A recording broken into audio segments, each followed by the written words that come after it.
So, you're ambitious. You've got big dreams. You want success. You want that life you always imagined. But there's just one problem. You're lazy. You know what to do, but you don't do it. And that leads to guilt.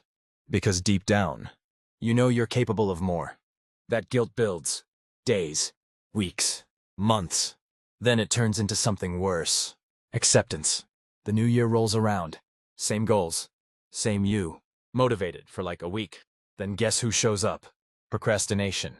Like that one relative who always shows up uninvited. Soon laziness becomes your new normal. You start calling yourself lazy, wearing it like a label. So, how do you break the cycle? Most advice out there? Delete social media. Cut distractions. Yeah, okay, that helps. For a little while. But that's treating the symptoms, not the cause. Let's talk about the real enemy. Inertia. Yeah, Newton's first law. Objects at rest, stay at rest.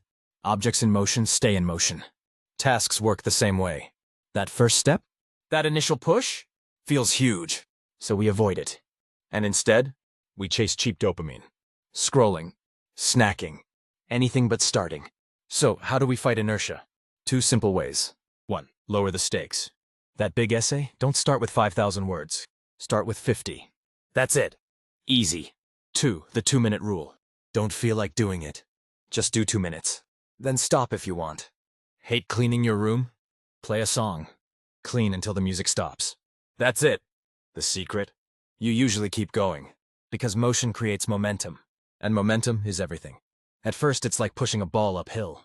But once you're past that point, it rolls on its own. So reduce the friction. Shrink the task. Start with 2 minutes. Apply this to anything. Going to the gym. Starting that side hustle. Even texting someone back. Like Martin Luther King said, you don't have to see the whole staircase. Just take the first step.